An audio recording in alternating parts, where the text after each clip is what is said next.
সুপ্রিয় দর্শক, এই মুহূর্তে টিভির সেটে কাছে কিংবা দূরে, দেশে এবং দেশের বাইরে অনলাইনে যে যেখানে এই সময় দেখছেন, সবাইকে জানাই অভিনন্দন ও শুভেচ্ছা। আমাদের আজকের বিষয় আইন শৃঙ্খলা বিষয় নিয়ে আমরা কথা বলবো। ঢাকা মেট্রোপলিটন পুলিশ ঢাকার লালবাগ থানার পুলিশ পরিদর্শক তদন্ত জনাব মোহাম্মদ সাইদুজ্জামান। আমরা বিভিন্ন জায়গায় শুনতে পেরেছি মাদক বেচেকিনি হচ্ছে, এ ব্যাপারে আপনাদের কি মতামত?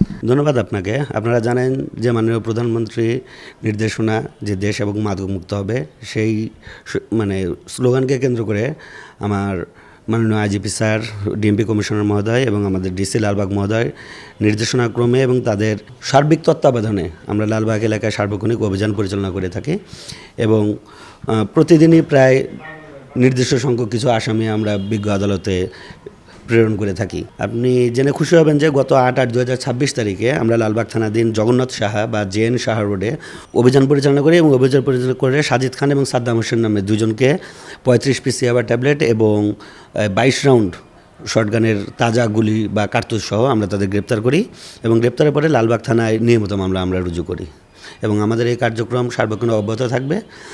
মাদক এবং অপরাধ বা সন্ত্রাসী, ছিনতাই, চাঁদাবাজির বিরুদ্ধে আমাদের জিরো টলারেন্স সবসময় থাকবে। স্থানীয় জনগণের সম্পৃক্ততায়, স্থানীয় লোকের সহায়তায় আমরা যে কোনো প্রকারের খবর, মাদক এবং সন্ত্রাস সংক্রান্ত যে কোনো খবর আমরা তাৎক্ষণিক ব্যবস্থা গ্রহণ করি এবং মাদকের ক্ষেত্রে এবং সন্ত্রাসের ক্ষেত্রে লালবাগ থানা সবসময় অটল থাকবে। তাদের বিরুদ্ধে জিরো টলারেন্স আমাদের ঘোষণা আছে। আপনার মূল্যবান সময় দেওয়ার জন্য এই সময়ের পক্ষে আপনাকে অসংখ্য ধন্যবাদ। আপনাকেও ধন্যবাদ।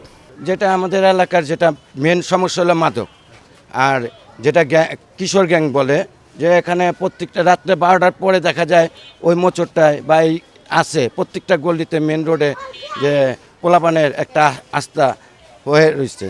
এদের জন্য অনেক সময় আমাদের মা বোনরা অনেক সময় করতে পারে না।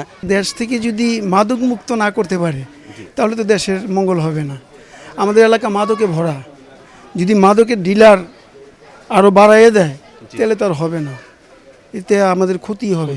এই সময় মনের কথা বলে, এই সময় সময়ের পথে চলে, এই সময় সমাজের কথা বলে, এই সময় সময়ের পথে চলে, সবার কথা বলে। এই সময়